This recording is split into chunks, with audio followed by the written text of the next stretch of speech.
গণ অধিকার পরিষদ সিদ্ধান্ত নিয়েছে সরকারের এই যে বিদেশে নিয়ে জনাব নুরুল হক নূরকে চিকিৎসা দেওয়ার যে অঙ্গীকার বা ঘোষণা, এটাকে আমরা দলীয়ভাবে প্রত্যাখ্যান করছি। সরকারের অনুকম্পা কিংবা সরকারের ওই দয়া দক্ষিণা নিয়ে জনাব নুরুল হক নূরকে আমরা বিদেশে নিয়ে চিকিৎসা করাবো না। আগামী 48 ঘন্টার মধ্যে সরকার যদি সেই অপরাধীদের বিরুদ্ধে দৃশ্যমান কোনো অ্যাকশন না নেয়, তাহলে 48 ঘন্টা আমরা আবারও রাজপথে কঠোর কর্মসূচির দিকে আমরা ধাবিত হব। আমরা তদন্ত কমিশনকে বলতে চাই, আমাদের সাথে আপনারা সরাসরি বসেন, আমাদের কাছ থেকে বক্তব্য গ্রহণ করেন।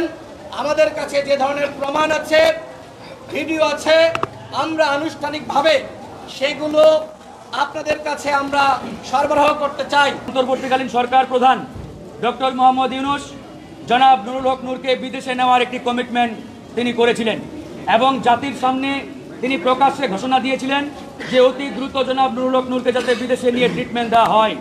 কিন্তু অত্যন্ত দুঃখের সাথে জানাচ্ছি, সরকার প্রধানের ঘোষণার পরেও তারা জনাব নুরুল হক বিদেশে নেওয়ার বিষয়ে তাদের যে সিদ্ধান্ত বা কার্যক্রম, এই কার্যক্রমে আমরা যথেষ্ট গড়িমসি লক্ষ্য করছি। তারা শুরুতে জনাব নুরুল হক নূরকে সিঙ্গাপুরে নেওয়ার কথা বললেও তারা হঠাৎ করে এখন সিঙ্গাপুরের পরিবর্তে অন্যান্য দেশে নেওয়ার নানান কথা বলছে। তার মানে তারা এক এক সময় এক এক কথা বলে। আমরা মনে করছি যে সরকারের যে সদিচ্ছা, এই সদিচ্ছায় যথেষ্ট ঘাটতি রয়েছে। তো সরকারের এরকম দ্বিচারিতা, এক প্রকারের প্রতারণামূলক কর্মকাণ্ডের কারণে গণ অধিকার পরিষদ সিদ্ধান্ত নিয়েছে সরকারের এই যে বিদেশে নিয়ে জনাব নুরুল হক নূরকে চিকিৎসা দেওয়ার যে অঙ্গীকার বা ঘোষণা, এটাকে আমরা দলীয়ভাবে প্রত্যাখ্যান করছি। জনাব নুরুল হক নূরকে যদি বিদেশে নেওয়া লাগেই বা নিতেই হয়, তাহলে তাকে আমরা দলীয় এবং বিদেশে নিয়ে ট্রিটমেন্ট করাবো। কিন্তু সরকারের অনুকম্পা কিংবা সরকারের ওই দয়া দক্ষিণা নিয়ে জনাব নুরুল হক নূরকে আমরা বিদেশে নিয়ে চিকিৎসা করাবো না। আজকে এই সংবাদ সম্মেলনের মাধ্যমে সরকারের সেই ঘোষণাকে আমরা ঘৃণা ভরে প্রত্যাখ্যান করলাম। একই সাথে ইতিমধ্যে সরকার একটি তদন্ত কমিশন গঠন করেছে। এই তদন্ত কমিশনের কার্যকাল তারা 30 দিন অর্থাৎ 30 কার্য দিবস নির্ধারণ করেছে। এটাও এক প্রকারের প্রতারণামূলক কার্যক্রম ছিল সরকারের পক্ষ থেকে।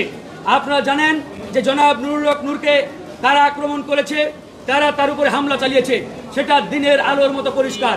গণমাধ্যমের ভিডিও লাইভে আসছে, সেখানে কতিপয় সেনা সদস্য এবং পুলিশ বাহিনীর সদস্যরা প্রকাশ্যে মিডিয়ার সামনে জনাব নুরুল হক নূরকে রক্তাক্ত করেছে।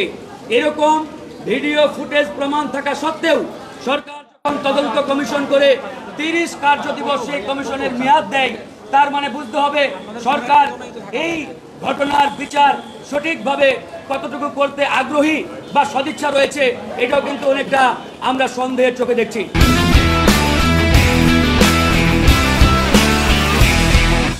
তারপরেও যেহেতু কমিশন গঠন করেছে, এই কমিশনের অগ্রগতি কতটুকু সেটি আমরা সরকারের কাছে জানতে চাই।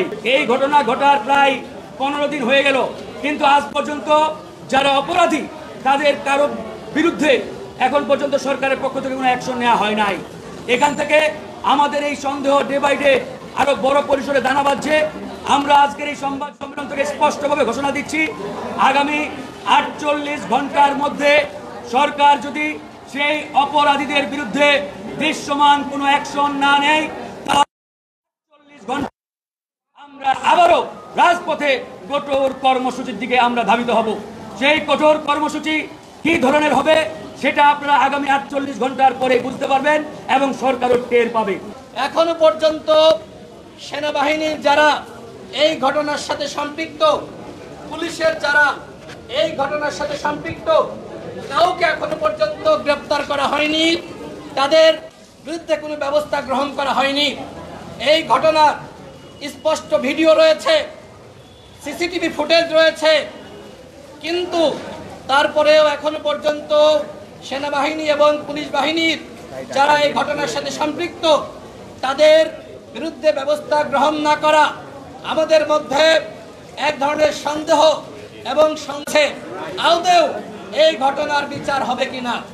আমরা বরাবরই বলছি, এই ঘটনাকে কেন্দ্র করে পুরো সেনাবাহিনী এবং পুরো পুলিশ বাহিনীকে আমরা দোষারোপ করছি না।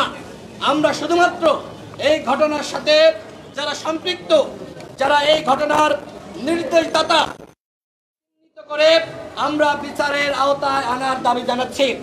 আপনারা জানেন একটি তদন্ত কমিশন গঠিত হয়েছে।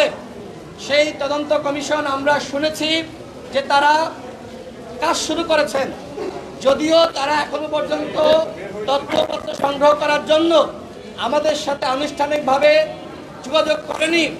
অন্য একটি প্রশাসনের একটি মাধ্যম আমার সাথে যোগাযোগ করেছে এবং কিছু তথ্যপত্র চেয়েছে।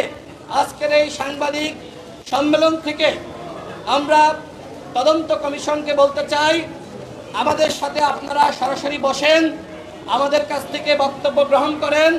আমাদের কাছে যে ধরনের প্রমাণ আছে, ভিডিও আছে, আমরা আনুষ্ঠানিকভাবে সেগুলো আপনাদের কাছে আমরা সরবরাহ করতে চাই। এই তদন্ত কমিশনের উপরে আমরা আস্থা রাখছি। আমরা তাদের কাছে প্রত্যাশা করি যারা এই ঘটনার সাথে সম্পৃক্ত তাদের বিরুদ্ধে অবশ্যই উপযুক্ত ব্যবস্থা গ্রহণ করতে হবে।